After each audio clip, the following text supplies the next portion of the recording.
so in love with you. Welcome back to Real Estate Mindset. Today's video is going to be absolutely bonkers. Now, the data is in and we are finally at the highest level of foreclosures since the start of the pandemic. And not only are we at the highest level of foreclosures, we're also at the highest level of defaults for credit cards and car loans. And guess what, guys? Student loans have just started. So in today's video, we're going to go over the overall health of the homeowner, the health of the consumer, and I'm going to show you guys the most recent data as it pertains to foreclosure. And at the end of this video, I'm also going to show you guys how to see if there's any foreclosures in your own local housing market. And please don't forget, you guys, to like this video for all of the effort for me trying to keep my hand on the pulse of the housing market. Like the video, shoot me a comment below, share the video, hit notifications, and please, guys, help me grow the channel. But either way, the name of the article we're reviewing today is titled, Home Foreclosures Are at the Highest Level Since the Start of the Pandemic as the Financial Aftermath Take a Toll on Buyers. So 3 main bullet points of this article. Number 1, home foreclosure activity is surging in the US, attesting to financial pain among homeowners. And we also see that in a spike in bankruptcies. Foreclosure filings jumped 34%,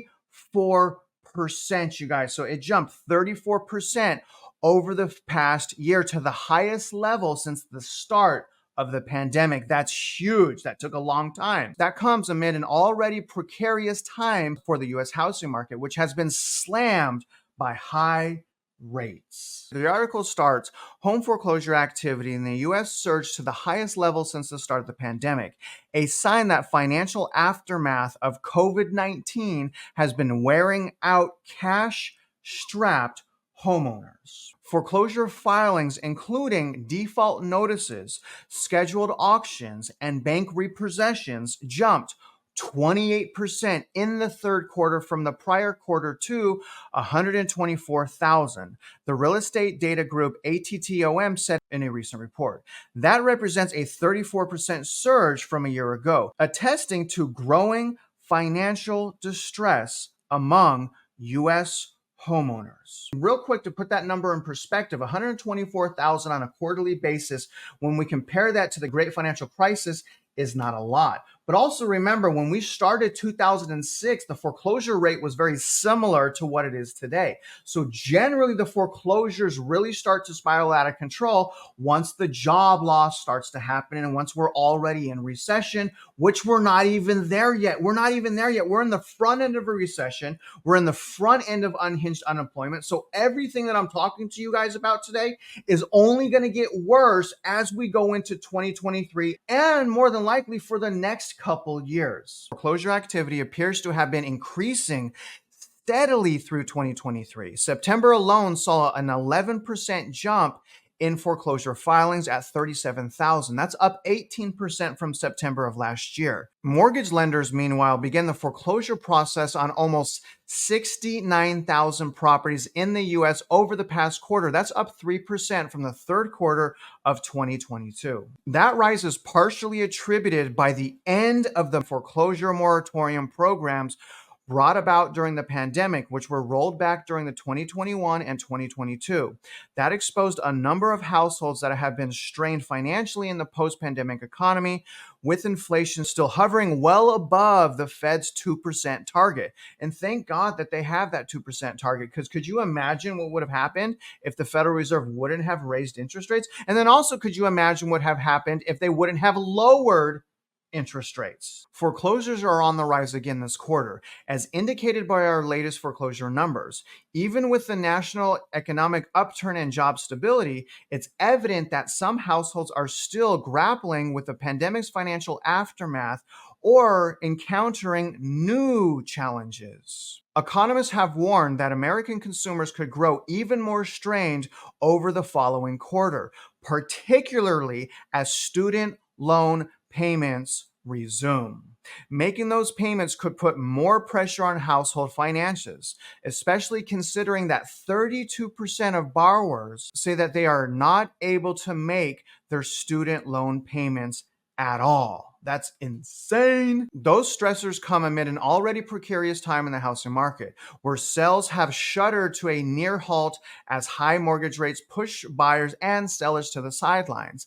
High rates have also contributed to the dearth of available housing inventory, which has also boosted home prices. Before I show you guys the health of the consumer, I want to tell you guys my evolved opinion on what potential foreclosure crisis we can have.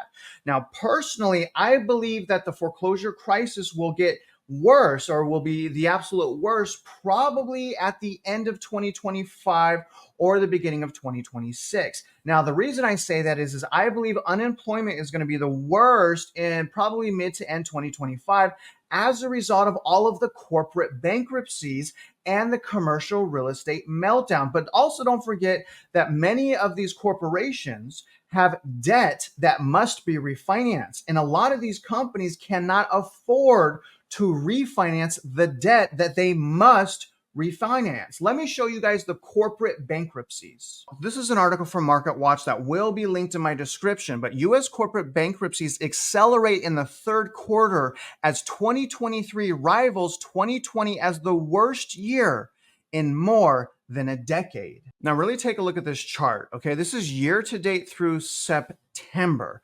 So right now in 2023, we've had 516 bankruptcies, corporate bankruptcies. So when we go back, guys, and if we don't count COVID, right, if we don't count lockdowns, the last time we had this number of corporate bankruptcies was right outside of the great financial collapse in 2010. So we're at the pace of great financial collapse. In fact, we may pass the bankruptcies that happened during lockdowns. Think about that. The economy is so tight right now for some corporations that it is exceeding the strain during COVID.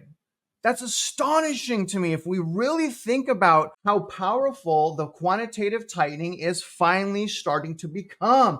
It took a while, and we always hear Jerome Powell telling us that the economy and the markets haven't felt the full force of the quantitative tightening. So we're starting to see that now. And honestly, guys, we're probably going to start seeing crazy things happening for the next year to year and a half as a result of the quantitative tightening. Let's talk about unemployment. Right now, we're sitting at a historically low 3.8% unemployment rate. Again, you guys, as a result of those corporate bankruptcies, I think this bad boy is going to shoot up for the next couple years at least.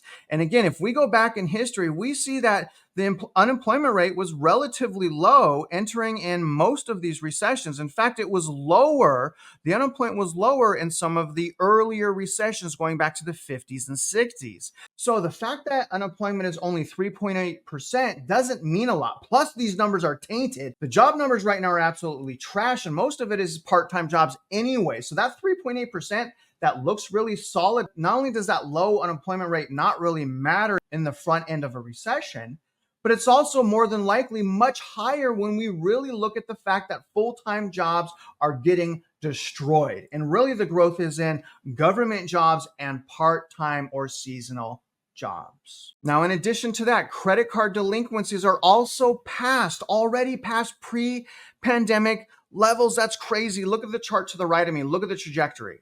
So, normally the credit card delinquencies are going down. Look at it. It always goes down. But right now, the trajectory of credit card delinquencies, I'm telling you guys right now, is matching or exceeding the trajectory of credit card delinquencies during the great financial collapse. You can see that trajectory right here. And that's not just credit cards, you guys. Auto loan delinquency rates are now higher than before the pandemic. Things get worse before they get better as school loans come due. I think logically we can all safely assume that by the student loans starting right now and excess savings being depleted, things are only going to get worse. In fact, I'm really kind of surprised they haven't been worse already, but actually I'm not that surprised when we consider the amount of additional quantitative easing that's been happening this year, not just with the bank bailouts. There was additional COVID programs that were still pumping money into the economy that are finally now starting to end. There's an awful lot of cross currents. We are still on a bumpy plane ride. More than likely, we're going to have a hard landing,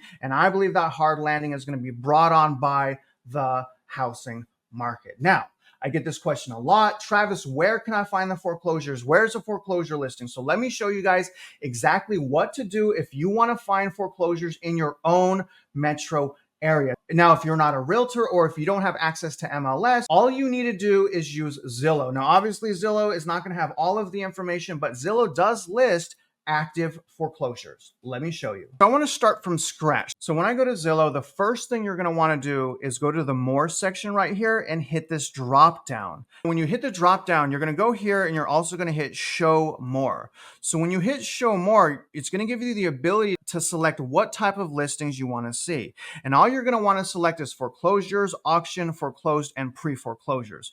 Once all 4 of those are selected, hit apply. So now that that's done, I can use this map here and it will show me all of the foreclosures in really any metro area that I want to see. Now, right now I have the Houston metro area, and you guys can see right now there are 58 homes that are listed to be sold that are in foreclosure. The first one is $2 million. So there's a $2 million foreclosure. And then there's underneath me, there's a $68,000 foreclosure for a lot. So this is a really good way if you want to see what's going on in your metro area. So you guys can see, again, I can zoom out and I can literally go wherever I want in the country to see the amount of foreclosures. And again, all of these red dots here, you guys, these are foreclosures.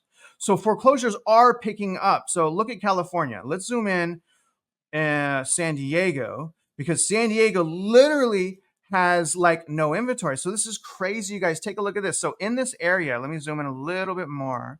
So in the San Diego area, there's roughly 14 homes that are foreclosed. Look at the first one's 975,000. To the right of that is 1.7 million. Now this is going to be an auction. So anyways, guys, I thought you would find this tool fairly helpful. In conclusion, as a consumer, what do you do with this information? Now, if it's me, what I'm doing with this information is I'm continuing to empower myself. And if you want to know how to empower yourself, do yourself a favor and do our community a favor and enroll in my free home buying course. That free home buying course should be done at the end of the month. I'm giving my channel members early access to it. I should have the first module done today. I'm going to release that. But either way, I'm making a free home buying course to try to help consumers obtain the bare minimum amount of skills needed to become a winner in the most toxic housing market that we've ever seen. But on top of that, if you really want to keep your fingers to the pulse of the housing market, join me for my morning lives. Generally, I have lives Monday through Friday at 8:45 a.m. Central Time. So I hope to see you guys there. And other than that, if you're out there investing in real estate, you guys already know I wish you luck and I hope you win.